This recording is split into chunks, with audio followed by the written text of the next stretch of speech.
लोकसभा चुनाव की घोषणा से मात्र कुछ दिन पहले इलेक्शन कमिश्नर अरुण गोयल, जिनका टेन्योर 2027 तक था, उन्होंने कल इस्तीफा दे दिया है।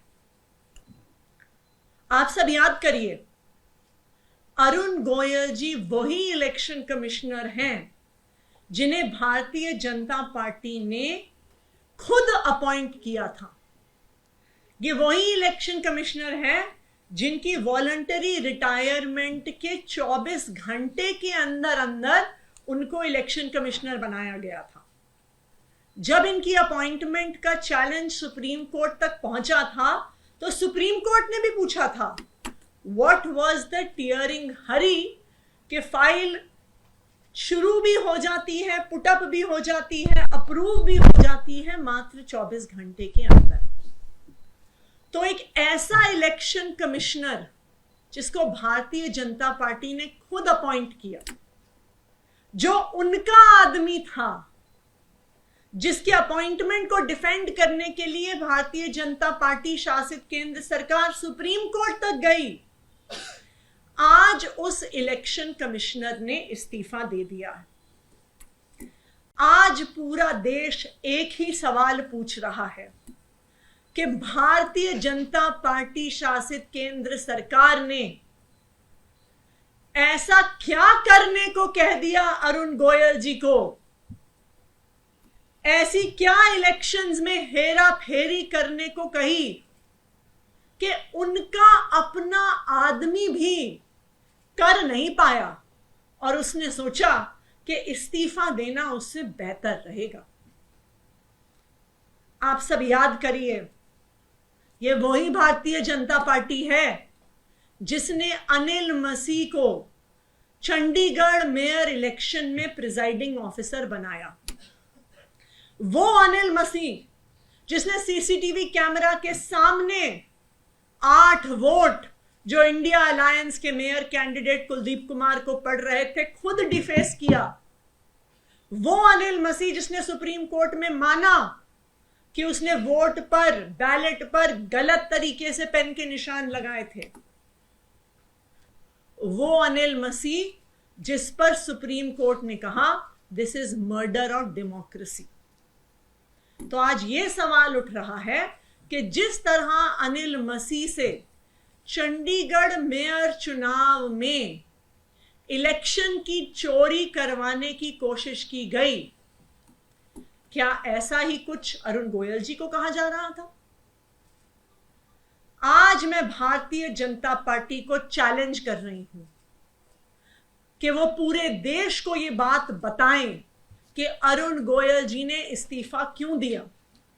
एक ऐसे इलेक्शन कमिश्नर ने जो उनका आदमी था, एक ऐसा इलेक्शन कमिश्नर जिसको अपॉइंट करने के लिए Bharatiya Janata party supreme court तक चली गई, ऐसा उनको क्या कह दिया गया, ऐसा क्या गलत काम करने को कह दिया गया लोकसभा इलेक्शन में कि उनका अपना आदमी तक वो काम कर नहीं पाया और 2027 तक के अपने टेन्योर को छोड़ के बिना किसी स्वास्थ्य की परेशानी के कल शाम उसने इस्तीफा दे दिया। आज पूरा देश ये देख रहा है कि भारतीय जनता पार्टी कभी विधायक तोड़ के, कभी इलेक्शन चुराने की कोशिश करके, कभी ईडी और सीबीआई के माध्यम से विपक्ष के नेताओं को जेल में डाल के, कभी विपक्षी पार्टियों के बैंक अकाउंट फ्रीज करके आज चुनाव को चोरी करने की कोशिश कर रही है।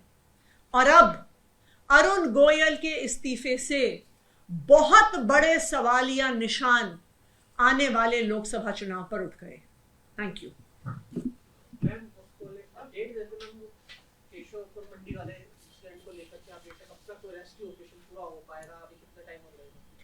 देखिए, रेस्क्यू ऑपरेशन जारी है, पिछले 2 से ढाई घंटे से जारी है। एनडीआरएफ का कहना है कि अभी तकरीबन 2 घंटे का और समय लग सकता है इस रेस्क्यू ऑपरेशन में। देखिए, अभी निश्चित तौर पे नहीं कहा जा सकता, हमें ऐसी उम्मीद है कि वो ठीक है और इसीलिए पूरी चाहे एनडीआरएफ की कैपेबिलिटी हो, चाहे दिल्ली जल बोर्ड हो, वो लगातार लगे हुए हैं और हम उम्मीद करते हैं कि जो व्यक्ति हैं जो बोरवेल में फंसे हैं उनकी जान बच जाए। क्या उम्र होगी, क्योंकि उसके उम्र का अंदाजा नहीं लग रहा है। देखिए, उम्र का अंदाजा नहीं लग रहा, पर यह अंदाजा लग रहा है कि फुल एडल्ट साइज के हैं, तो बच्चा तो नहीं है, पहली बात। दूसरी बात, कोई 18 साल से शायद ज्यादा की ही उम्र का व्यक्ति है। तीसरी बात, जो मैं अभी मौके पे गई थी तो वहां पे कुछ चीजें सामने आई। सबसे पहले, जहां पे ये बोरवेल है वो एक ऐसी जमीन पर है जो 2020 में दिल्ली जल बोर्ड द्वारा दिल्ली मेट्रो को हैंडओवर की गई थी, क्योंकि वहां पे मेट्रो का कंस्ट्रक्शन चल रहा है। तो वैसे तो वो दिल्ली मेट्रो के उसमें थी, कंट्रोल में थी। दूसरा, जो वहां पे बोरवेल था वो खुले में नहीं था, वो एक बोरवेल के कमरे के अंदर था। एक ऐसा कमरा जिसमें दरवाजा था, जिसमें दरवाजे पे ताला लगा हुआ था।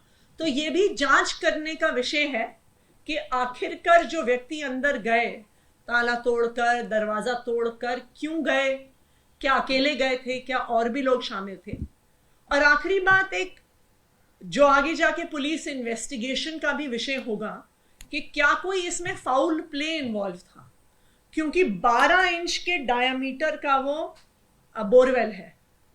तो किसी एडल्ट व्यक्ति का आसानी से उसके अंदर घुसना बहुत आसान नहीं है। तो ये भी एक प्रश्न चिन्ह है कि क्या उनको धकेला गया था।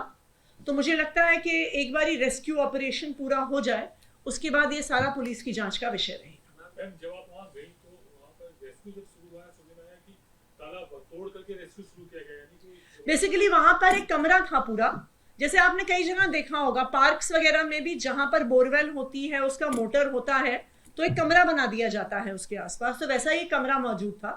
जब तक मैं वहां पर पहुंची तब तक जेसीबी द्वारा उस कमरे को तोड़ दिया गया था, लेकिन उसके सारे रिमेन्स वहां पे, और वो टेम्पररी स्ट्रक्चर नहीं था, ईंट, सीमेंट, कंक्रीट का एक प्रॉपर कमरा था। इनफैक्ट मैं देख रही थी कि कुछ चैनल्स की रिपोर्टाज में सुबह उस स्ट्रक्चर को तोड़ते हुए भी, जब जेसीबी उसको तोड़ रही थी तो उसकी फुटेज भी मौजूद है।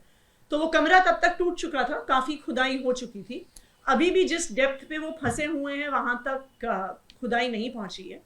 तो वो जिस डेप्थ पे फंसे हैं उसके नीचे तक खुदाई करके फिर उस पाइप को काटा जाएगा। Thank you. सवाल दो हैं, क्योंकि एक तो ये कि आपको क्यों लग रहा है कि कुछ गलत हुआ, क्योंकि इस्तीफा जब पहले भी उनकी नियुक्ति पर सवाल उठे, अब आप लोग इस्तीफे पे सवाल उठा रहे हैं। इस्तीफा भी उसी रफ्तार से जो है वो स्वीकार किया गया जिस रफ्तार से नियुक्ति हुई थी।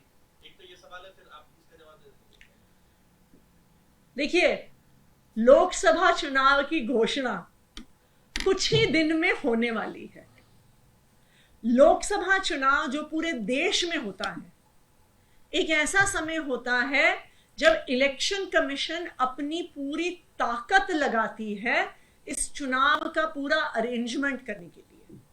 एक free and fair election Bharat के लोकतंत्र की पहचान है। तो जब चुनाव की घोषणा से मात्र कुछ दिन पहले 2 में से 1 इलेक्शन कमिश्नर इस्तीफा दे देता है तो सवाल तो उठेगा।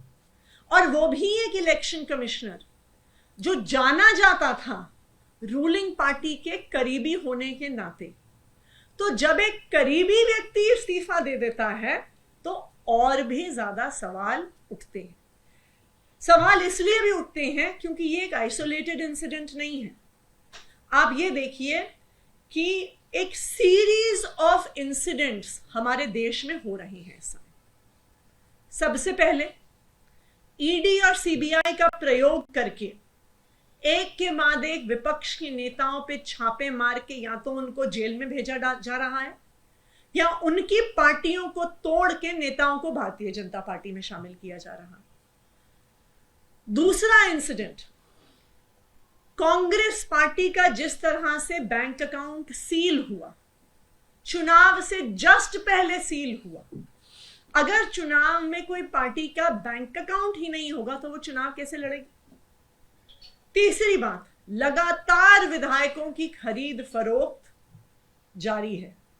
जब इस संदर्भ में जब एक के बाद एक इलेक्शन को चुराने का प्रयास हो रहा है, ऐसी परिस्थिति में जब कोई इलेक्शन कमिश्नर अपना इस्तीफा देता है तो पूरे देश के मन में सवाल तो उठना वाजिब है। एक सवाल और है कि आजकल ट्विटर पर एक वॉर चल रही है एलजी वर्सेस सीएम की। वो जाते हैं जगह जगह और दिखाते हैं कि कई 9 साल से जो है वो काम नहीं हुआ है, और आप लोग अधिकारियों को जिम्मेदार ठहरा रहे हैं, और बीजेपी कह रही है कि अगर आपसे सरकार नहीं संभल रही तो आप छोड़ दें। देखिए, मैं इसमें दो चीजें कहना चाहूंगी। सबसे पहली बात, अरविंद केजरीवाल जी ने काम किया है या नहीं किया है, ये दिल्ली की जनता तय करती है। दिल्ली की जनता अरविंद केजरीवाल के काम पर हर 5 साल पे अपना फैसला सुनाती है। उन्होंने 2013 की 49 डेज की सरकार के बाद 2015 में अपना एक फैसला सुनाया, आम आदमी पार्टी को 67 सीट देके। 5 साल अरविंद केजरीवाल जी की सरकार चली, उसके बाद 2020 में फिर से दिल्ली के लोगों ने अपना फैसला सुनाया, अरविंद केजरीवाल को 62 सीट देके। अब 2025 में फिर से चुनाव आ रहा है, दिल्ली के लोग फिर से अपना फैसला सुना देंगे कि अरविंद केजरीवाल जी ने उनके लिए काम किया है या नहीं किया है। यह फैसला दिल्ली के लोगों को, हमारे देश के संविधान ने, इस लोकतंत्र ने यह फैसला लेने का अधिकार दिया है। तो मेरा एलजी साहब से निवेदन है कि दिल्ली के लोगों को फैसला लेने दीजिए। मेरा उनसे एक दूसरा भी निवेदन है, इस देश के संविधान ने उनको भी कोई काम दिया है। इस देश के संविधान ने उनको लैंड, लॉ एंड ऑर्डर और पुलिस की जिम्मेदारी दी है। आज दिल्ली की शायद सबसे बड़ी और बर्निंग समस्या है लॉ एंड ऑर्डर की कमी, और महिलाओं के लिए जिस तरह ये शहर असुरक्षित है। तो मैं तो बस एलजी साहब से उतना ही आग्रह करूंगी कि कभी किसी पुलिस स्टेशन में भी चक्कर लगाया करिए, कभी रात को इलाकों में छापे मार के देखिए कि पीसीआर वैन्स चल रही हैं कि नहीं चल रही हैं। कभी दिल्ली में बढ़ते हुए महिलाओं के खिलाफ जो अपराध हो रहे हैं, कभी उनके आंकड़े देखकर उनको भी कम करने के लिए कोई काम कर लीजिए। वो अपना काम करेंगे, हम अपना काम करेंगे, इससे अच्छा दिल्ली वालों के लिए क्या।